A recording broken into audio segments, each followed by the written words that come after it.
Selamat datang di Layar Teologi, pusat kajian monoteisme Alkitabiah berakar dalam Yahudi, berbuah bersama Islam. Izinkan saya membuka episode ini dengan sebuah pertanyaan sederhana. Milik siapakah nama Yahweh?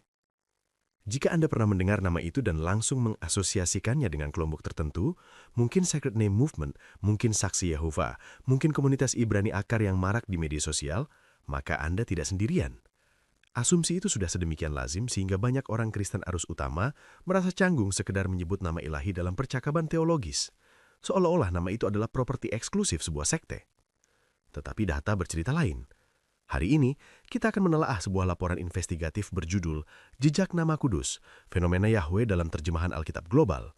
Sebuah kajian terhadap 26 edisi terjemahan Alkitab yang secara eksplisit menuliskan nama Yahweh atau varian fonologisnya di dalam teks utama, bukan di catatan kaki, bukan di lampiran, di teks yang dibaca jemaat. 26 edisi itu tersebar di 13 bahasa, diterbitkan oleh 9 tradisi denominasi yang berbeda, dari Vatikan hingga Wycliffe, dari kalangan evangelikal hingga akademisi Yahudi, dan mencakup 5 benua, Eropa, Amerika, Asia, Afrika, dan Oseania. Ini jelas-jelas bukan fenomena pinggiran. Ini adalah fenomena global yang digerakkan oleh arus utama teologi, dan tugas kita hari ini adalah memahami mengapa. Laporan yang menjadi basis pembahasan kita membuka dengan sebuah peta dunia yang memperlihatkan persebaran geografis terjemahan-terjemahan ini, dan yang langsung mencolok adalah keluasan jangkauannya. Di Amerika Serikat, kita menemukan Legacy Standard Bible dan New Living Translation. Di Amerika Latin, Nueva Traducción Viviente dalam bahasa Spanyol. Di Eropa, ada Jerusalem Bible dalam bahasa Inggris dan Prancis, Bible.he dalam bahasa Jerman, dan terjemahan André Shuraki, juga dalam bahasa Prancis tetapi dari perspektif Yahudi. Di Afrika, Mokanda Nabomoi dalam bahasa Lingala di Kongo dan Boilonana dalam bahasa Musei di Chad. Di Asia, Indonesian Literal Translation, Easy to Read Version dalam bahasa Jepang, dan Magandang Balita Bible dalam bahasa Tagalog di Filipina. Dan di Oceania, Miamun dalam bahasa Adzera di Papua Nugini, serta Pidgin Deuterokonon di Kepulauan Solomon. Perhatikan spektrumnya, dari bahasa mayoritas global seperti Inggris dan Spanyol yang dituturkan ratusan juta orang, hingga bahasa minoritas seperti Adzera dan Pidgin yang jumlah penuturnya hanya puluhan ribu. Nama Yahweh menembus batas skala. Ia hadir di bahasa-bahasa imperialis maupun di bahasa-bahasa yang nyaris tak pernah muncul di berita internasional. Fakta ini sendiri sudah merupakan argumen. Jika nama ini hanya milik satu kelompok, mengapa ia muncul di tempat-tempat yang begitu tak terduga? Sekarang, siapa sebenarnya yang menerbitkan terjemahan-terjemahan ini? Laporan kita menyajikan sebuah diagram lingkaran yang dalam bahasa teknis disebut donut chart yang memperlihatkan distribusi denominasi penerbit. Dan distribusi inilah yang paling mengejutkan. Kelompok evangelikal memimpin dengan 7 edisi, termasuk Legacy Standard Bible, Lexham Revised Bible, World English Bible, New Living Translation, Nueva Traducción Viviente, Bible.he, dan Mokanda Nabomoi. Di belakangnya, Katolik menyumbang 5 edisi, Jerusalem Bible, New Jerusalem Bible, Bible di Jerusalem, Biblia di Jerusalem edisi ketiga, dan Pidgin Deuterokonon. Protestan dan Bible Societies yang mencakup organisasi seperti Wycliffe, Philippine Bible Society, dan Institute for Bible Translation juga menyumbang 5 edisi. Sisanya tersebar di antara tradisi Yahudi melalui karya André Shuraki dan adaptasinya dalam bahasa Portugis, Sacred Name Movement dengan 2 edisi, kelompok non-denominasi dengan 2 edisi, kelompok karismatik dengan 1 edisi, yaitu The Passion Translation, dan 1 edisi yang bersifat Evangelical Reform, yaitu Legacy Standard Bible. Yang paling penting untuk dicatat, kelompok Evangelical dan Katolik, 2 pilar terbesar kekristenan global, justru menjadi penyumbang terbesar. Mereka mengalahkan kelompok Sacred Name Movement yang selama ini sering diasosiasikan secara keliru sebagai pemilik isu ini. Sacred Name Movement hanya menyumbang 2 dari 26 edisi, 2 dari 26, itu kurang dari 8%. Mari kita telusuri gelombang pertama dan secara historis paling awal. Laporan kita memberi judul yang tepat, Kejahatan dari Jerusalem. Dan ini memang mengejutkan, karena gelombang pertama datang dari tempat yang mungkin paling tidak Anda duga, Gereja Katolik Roma. Ceritanya mulai pada tahun 1943 ketika Paus Pius XII menerbitkan ensiklik Divino Afflanti Spiritu. Ensiklik, dari bahasa Latin encyclica, yang berarti surat edaran, adalah dokumen resmi pepausan yang ditujukan kepada seluruh uskup di dunia. Dan ensiklik ini mengubah segalanya. Apa yang diperintahkannya? Secara ringkas, bahwa terjemahan Alkitab Katolik harus dikerjakan langsung dari bahasa-bahasa asli, Ibrani untuk Perjanjian Lama, Yunani untuk Perjanjian Baru, bukan lagi dari terjemahan Latin Vulgata yang selama berabad-abad menjadi teks Alkitab standar gereja. Ini adalah revolusi. Selama 1000 tahun lebih, Vulgata karya Hieronymus yang diselesaikan sekitar 405 Masehi dianggap sebagai teks Alkitab otoritatif bagi gereja. Konsili Trento dalam abad ke-16 bahkan secara resmi menetapkannya sebagai teks autentik. Tetapi, Divino Afflante Spiritu membuka pintu kembali ke bahasa-bahasa asli, sebuah gerakan dalam tradisi humanisme Renaissance yang disebut ad fontes, kembali ke sumber. Dan ketika para sarjana Katolik kembali ke teks Ibrani, mereka berhadapan dengan nama yang selama ini tersembunyi di balik terjemahan Latin, Yod-He-Vav-He. Para sarjana yang mengambil mandat ini adalah anggota Ordo Dominican di École Biblique et Archéologique Française di Jerusalem, sebuah pusat studi Alkitab yang didirikan pada tahun 1890 di Jerusalem. Di bawah pimpinan Roland de Vos, seorang arkeolog dan eksegete yang juga memimpin penggalian Qumran, di mana ditemukan gulungan laut mati, para sarjana ini menerjemahkan seluruh Alkitab langsung dari teks Ibrani dan Yunani. Dan ketika mereka menerjemahkan Perjanjian Lama, mereka menemukan bahwa Tetragrammaton, 4 huruf Ibrani yang menyusun nama ilahi, Yod-He-Vav-He, muncul lebih dari 6.800 kali. Bandingan, kata Elohim yang juga diterjemahkan Allah atau God, hanya muncul sekitar 2.600 kali. Tetragrammaton hampir 3 kali lebih sering. Ia adalah kata yang paling dominan untuk merujuk kepada Allah di seluruh Perjanjian Lama. Bagi para sarjana ini, menyembunyikan nama yang muncul 6.800 kali di balik kata Seigneur, padanan Prancis untuk Lord, merasa sebagai sebuah substitusi interpretatif. Istilah ini penting. Substitusi interpretatif berarti penerjemah tidak menerjemahkan apa yang tertulis di teks, melainkan menggantinya dengan interpretasi. Teks menulis sebuah nama, penerjemah menggantinya dengan gelar. Itu bukan terjemahan. Itu interpretasi yang disamarkan sebagai terjemahan. Hasilnya, La Biblia di Jerusalem terbit 1956 menjadi terjemahan Alkitab mayoritas pertama di era modern yang secara sistematis menuliskan nama Yahweh di seluruh Perjanjian Lama. Edisi Inggrisnya Jerusalem Bible menyusul 1966, bahkan dengan kontribusi J.R.R. Tolkien untuk kitab Yunan. Gelombang kedua datang dari kubu yang secara teologis sangat berbeda dari Katolik, dunia evangelical. Laporan kita memberi label yang tepat untuk motivasi mereka, presisi dan keintiman relasional. Ada 2 lapisan dalam motivasi evangelical. Lapisan pertama bersifat linguistis, yaitu prinsip formal equivalence, kesepadanan formal. Ini adalah filosofi penerjemahan yang meyakini bahwa tugas penerjemah adalah memindahkan bentuk teks sumber ke dalam bahasa penerima seterang dan setransparan mungkin. Jika teks Ibrani menulis sebuah nama diri, penerjemah harus menampilkan nama diri itu, bukan menggantinya dengan gelar. Legacy Standard Bible, Lexham English Bible, dan World English Bible, semuanya beroperasi pada prinsip ini. Argumennya sederhana tetapi kuat. Kita menulis Abraham dalam terjemahan bukan bapa banyak bangsa. Kita menulis Musa, bukan yang ditarik dari air. Kita menulis Yerusalem, bukan fondasi kedamaian. Semua nama diri ditransliterasi, dipindahkan bunyinya dari bahasa sumber ke bahasa penerima. Lalu mengapa YHWH, yang juga adalah nama diri, justru diubah menjadi gelar Lord atau Tuhan? Dalam kerangka formal equivalence, ini adalah inkonsistensi yang tidak bisa dibenarkan. Lapisan kedua bersifat teologis.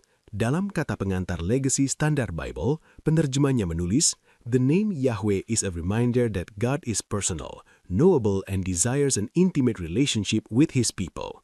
Nama Yahweh adalah pengingat bahwa Allah bersifat personal, dapat dikenal dan menginginkan relasi yang intim dengan umatnya. Bagi kalangan evangelical, mengganti nama diri dengan gelar generik seperti mengganti nama seseorang dengan jabatannya, sopan, tetapi ada sesuatu yang hilang secara relasional. Gelombang ketiga adalah yang paling jarang dibahas tetapi secara praktis paling signifikan karena menyentuh jumlah bahasa terbanyak. Laporan kita memberinya judul yang deskriptif ketika bahasa lokal tidak mengenal Lord. Untuk memahami gelombang ini, kita perlu memahami sebuah konvensi tipografis terlebih dahulu. Dalam tradisi penerjemahan Alkitab berbahasa Inggris, ada sebuah kode visual yang cerdik. Ketika teks Ibrani menulis YHWH, Tetragrammaton, nama diri Allah, terjemahan Inggris menulisnya sebagai Lord dengan huruf kapital kecil, yaitu teknik tipografi yang disebut small caps. Tetapi ketika teks Ibrani menulis Adonai, yang memang bermakna tuanku dan bukan nama diri, terjemahan Inggris menulisnya sebagai Lord dengan huruf biasa. Pembaca yang teliti bisa membedakan Lord sama dengan YHWH, Lord sama dengan Adonai. Masalahnya, konvensi ini hanya berfungsi di bahasa-bahasa yang memiliki tradisi tipografi Eropa. Bahasa Tagalog tidak mengenal small cap sebagai kode teologis. Bahasa Adzera di Papua Nugini tidak memiliki tradisi membedakan Tuhan dan Tuhan melalui ukuran huruf. Bahasa Pidgin di Kepulauan Solomon adalah bahasa lisan yang baru belakangan ditulis. konsep tipografi semacam itu asing sama sekali. Maka ketika Wycliffe Bible Translators, Philippine Bible Society, atau Biblika menerjemahkan Alkitab ke dalam bahasa-bahasa ini, mereka menghadapi pilihan pragmatis. Jika kode tipografis tidak tersedia, bagaimana membedakan nama diri dari gelar? Jawaban paling sederhana dan paling transparan adalah transliterasi langsung. Magandang Balita Bible menulis Yahweh, Miamun menulis Yahweh, Pidgin Deuterocanon menulis Yahweh. Bentuk Yahweh tanpa huruf H muncul karena adaptasi fonologis. Bahasa-bahasa Bantu, Pidgin, dan Oseania cenderung menghilangkan bunyi H di antara dua vokal. Satu nama, banyak lidah. Sekarang kita tiba pada gelombang keempat yang berjalan ke arah sebaliknya. Laporan kita menempatkannya di bawah judul Rem Penyeimbang, Arahan Liturgis 2008. Dan frasa itu tepat. Ini adalah gaya rem yang justru ditarik dari dalam tradisi yang sama yang pertama kali mempopulerkan Yahweh. Pada 29 Juni 2008, Kongregasi untuk Ibadat Ilahi dan Disiplin Sakramen, yaitu semacam dikasteri di Vatikan, yang bertanggung jawab atas urusan liturgis, mengeluarkan arahan resmi yang ditujukan kepada seluruh konferensi uskup di dunia. Isinya tegas. Nama Allah dalam bentuk tetragramaton YHWH tidak boleh dilafalkan atau digunakan dalam konteks liturgis. Artinya, tidak boleh dalam lagu-lagu ibadat, tidak boleh dalam doa-doa publik, tidak boleh dalam pembacaan kitab suci saat misa. Arahan ini didasarkan pada dua argumen. Pertama, tradisi Yahudi yang sudah berjalan lebih dari 2.300 tahun tidak melafalkan nama ilahi. Dan gereja, menurut arahan ini, harus menghormati sensitivitas tradisi yang merupakan akar imannya sendiri. Kedua, tradisi Kristen paling awal, sebagaimana tercermin dalam Perjanjian Baru dan Septuaginta, sudah menggunakan Kyrios, bukan YHWH. Dan disinilah paradoks itu muncul, sebuah paradoks yang laporan kita gambarkan sebagai ketegangan antara ruang kelas dan altar.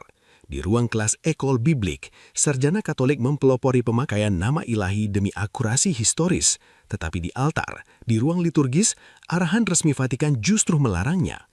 Jerusalem Bible 1966 menulis Yahweh. Revised New Jerusalem Bible 2019 menggantikannya kembali menjadi Lord. Satu tradisi, dua arah yang berlawanan. Gelombang kelima adalah yang paling unik secara intelektual dan laporan kita memberikan ruang khusus untuk membahasnya, pendekatan filosofis Andre Chuaraki. Chuaraki lahir 1917 di Ain Temoshen Alsazair, wafat 2007 di Yerusalem, adalah seorang sarjana Yahudi yang menerjemahkan seluruh Alkitab Ibrani ke dalam bahasa Prancis, tetapi ia juga menerjemahkan Al-Quran, sebuah fakta yang langsung menandai orientasinya sebagai seorang pemikir interreligius yang langka. Pendekatannya unik, ia tidak menulis Yahweh dan ia tidak menulis Senir, ia menulis YHWH, 4 konsonan tanpa vokal atau kadang-kadang Yah. Mengapa? Karena bagi Chuaraki, terjemahan konvensional termasuk yang menulis Yahweh sudah terlalu familiar, pembaca membacanya tanpa berpikir, tanpa tersandung, tanpa bertanya. Dengan menulis YHWH tanpa vokal, Chuaraki ingin menciptakan apa yang bisa kita sebut defamiliarisasi, sebuah istilah dari teori sastra Rusia, diperkenalkan oleh Viktor Shklovsky, yang berarti membuat yang sudah akrab menjadi asing kembali. Tujuannya memaksa pembaca berhenti, merasakan kekasaran asli teks Ibrani, dan menyadari bahwa teks ini sebenarnya jauh lebih asing, lebih keras, dan lebih penuh misteri dari yang selama ini dikesankan oleh terjemahan konvensional. Chuaraki bukan teologus denominasional. Ia adalah seorang filsuf bahasa yang kebetulan bekerja dengan teks suci. Dan pendekatannya menambah dimensi yang sama sekali berbeda ke dalam diskusi, bukan soal nama mana yang benar, melainkan soal apa yang terjadi pada pembaca ketika ia bertemu teks yang benar-benar asing. Laporan kita kemudian memberikan demonstrasi konkret yang sangat efektif. 1 ayat, 4 pendekatan terjemahan. Ayat yang dipilih adalah Keluaran pasal 6 ayat 2-3, dan pilihan ini sangat tepat, karena ini adalah ayat di mana Allah sendiri menyingkapkan namanya kepada Musa. Dalam bahasa Ibrani, ayat ini berbunyi, Ani YHWH, akulah Yahweh, diikuti pernyataan bahwa ia telah menampakkan diri kepada Abraham, Ishak, dan Yakub sebagai El Shaddai, tetapi dengan namanya YHWH, ia belum membuat dirinya dikenal kepada mereka. Pendekatan pertama, yang disebut tradisional, diwakili oleh NIV dan KJV. Mereka menerjemahkan, By my name the Lord, I was not known to them. Kata Lord di sini ditulis dalam small caps, kode tipografi yang menandakan bahwa di baliknya ada tetragramaton. Tetapi bagi pembaca awam, nuansa nama diri hilang sama sekali. Yang tertangkap hanyalah sebuah gelar. Pendekatan kedua diwakili oleh Jerusalem Bible.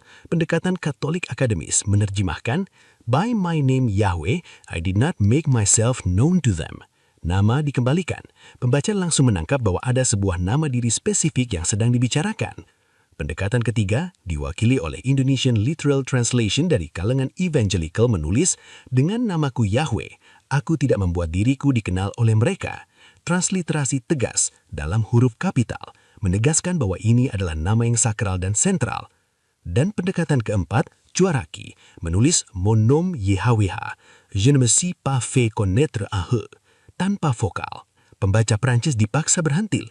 Bagaimana membaca 4 konsonan tanpa vokal? Justru itulah poinnya. Setelah memperlihatkan bahwa fenomena ini nyata dan lintas denominasi, laporan kita bergerak ke pertanyaan yang paling sering diajukan oleh pendengar yang kritis. Mengapa tidak mengikuti saja tradisi Yahudi yang mengganti tetragrammaton dengan Adonai atau Hashem? Bukankah itu tradisi yang lebih tua, lebih hormat, dan lebih bijak? Argumen pertama yang diajukan oleh para penerjemah jalur Yahweh berpijak pada distingsi antara perintah ilahi dan tradisi manusiawi. Laporan kita menyebutnya otoreflasi Tuhan versus tradisi rabinis. Poinnya, Allah sendiri yang memperkenalkan namanya kepada Musa di Keluaran pasal 3 ayat 15 dengan pernyataan eksplisit bahwa nama itu untuk diingat leolam, untuk selama-lamanya, dan ledordor, dari generasi ke generasi. Frasa ini menandakan intensi permanen. Sementara itu, larangan melafalkan nama ilahi bukan perintah Taurat. Perintah dalam Keluaran 20 ayat 7, jangan menyebut nama Yahweh, Allahmu, lasyaf, melarang penyalahgunaan, bukan penyebutan. Kata lasyaf berarti untuk kesia-siaan atau secara palsu. Dan fakta historis menunjukkan bahwa larangan pelafalan baru berkembang secara bertahap di era pasca pembuangan, kemungkinan besar di bawah tekanan politik Antiochus IV Epiphanes yang melarang praktik-praktik keagamaan Yahudi sebagai bagian dari program Helenisasi pada abad kedua sebelum Masehi. Mishnah Berahut 5:9 bahkan merekomendasikan penggunaan nama Tuhan sebagai sapaan, menunjukkan bahwa pada periode tertentu pelafalan justru dianggap penting. Argumen kedua bersifat sangat teknis tetapi memiliki implikasi praktis yang nyata. Laporan kita menggambarkannya melalui diagram alur, sebuah flowchart yang memperlihatkan apa yang terjadi ketika teks Ibrani memuat frasa Adonai Yahweh. Dalam bahasa Ibrani, Adonai berarti Tuanku, dan Yahweh adalah nama diri. Kedua kata ini berbeda secara kategorial, yang satu gelar, yang satu nama. Tetapi ketika penerjemah konvensional mengganti Yahweh dengan Lord atau Tuhan, dan Adonai juga sudah diterjemahkan Lord atau Tuhan, maka frasa Adonai Yahweh menjadi Lord atau Tuhan-Tuhan, sebuah tautologi yang membingungkan. Penerjemahan konvensional mengatasi ini dengan solusi tambal sulam. King James Version menulis Lord God, New International Version menulis Sovereign Lord, Lembaga Alkitab Indonesia menulis Tuhan Allah. Tetapi perhatikan, kata sovereign dan Allah dalam konteks-konteks ini tidak ada padanannya di teks Ibrani. Itu adalah tambahan penerjemah, apa yang dalam teori terjemahan disebut eksplisitasi, yaitu penambahan informasi yang tidak ada di teks sumber untuk membantu pemahaman. Tetapi dalam kasus ini, eksplisitasi justru mengaburkan struktur teks asli. Solusi jalur Yahweh jauh lebih sederhana. Tulis saja Adonai Yahweh atau Tuhan Yahweh. Gelar tetap gelar, nama tetap nama, tidak perlu tambahan, tidak perlu tambal sulam. Argumen ketiga menyentuh prinsip linguistik yang paling fundamental. Laporan kita menyajikannya dalam sebuah tabel perbandingan yang sangat efektif. Abram, apakah kita menerjemahkannya Bapak banyak bangsa? Tidak, kita menulisnya Abraham. Musa, apakah kita menerjemahkannya yang ditarik dari air? Tidak, kita menulisnya Musa. Ini karena dalam linguistik, nama diri atau dalam terminologi teknis proper noun memiliki fungsi referensial, bukan deskriptif. Nama diri mengidentifikasi, bukan mendeskripsikan. Dan karena fungsinya mengidentifikasi, nama diri tidak diterjemahkan, hanya ditransliterasi, yaitu dipindahkan bunyinya dari satu sistem aksara ke sistem aksara lain. Yahweh adalah nama diri, Adonai adalah gelar, Elohim adalah gelar, tetapi Yahweh, sebagaimana dikonfirmasi oleh seluruh tradisi gramatikal Ibrani, berfungsi sebagai nama diri Allah Israel. Menggantinya dengan Lord atau Tuhan berarti mengubah kategori gramatikalnya dari nama diri menjadi gelar. Dan itu adalah sesuatu yang tidak pernah dilakukan oleh penerjemah manapun terhadap nama diri lainnya dalam teks yang sama. Abraham tidak pernah menjadi sang bapa, Yerusalem tidak pernah menjadi kota damai, tetapi Yahweh entah mengapa diizinkan menjadi Tuhan. Bagi para penerjemah jalur Yahweh, ini adalah inkonsistensi linguistik yang tidak bisa dibenarkan oleh argumen teologis manapun, karena persoalannya bukan teologis, melainkan gramatikal. Laporan kita menutup analisisnya dengan sebuah matriks 4 kuadran yang merangkum motivasi penerjemah. Dan matriks ini menurut saya adalah kontribusi paling berharga dari laporan ini, karena ia menunjukkan bahwa fenomena Yahweh bukan didorong oleh satu motivasi tunggal, melainkan oleh 4 motivasi yang sepenuhnya independen. Kuadran pertama, motivasi akademis historis. Pemain utamanya Katolik melalui Jerusalem Bible. Fokusnya akurasi historis, kembali ke sumber, menampilkan teks sebagai apa adanya. Ini adalah motivasi yang lahir dari semangat ad fontes. Kuadran kedua, motivasi relasional teologis. Pemain utamanya evangelikal melalui Legacy Standard Bible.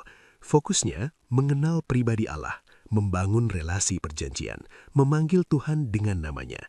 Ini adalah motivasi yang lahir dari teologi keintiman. Kuadran ketiga, motivasi praktis linguistik. Pemain utamanya lembaga misi, Wycliffe, Bible Societies, dan Biblika, yang bekerja di bahasa-bahasa yang tidak memiliki konvensi tipografi untuk membedakan Yahweh dengan Adonai. Fokusnya kejelasan komunikatif. Ini bukan motivasi teologis sama sekali. Ini adalah motivasi pragmatis. Dan kuadran keempat, motivasi ideologis soteriologis. Pemain utamanya Sacred Name Movement. Fokusnya keyakinan bahwa pelafalan nama ilahi yang benar merupakan syarat keselamatan.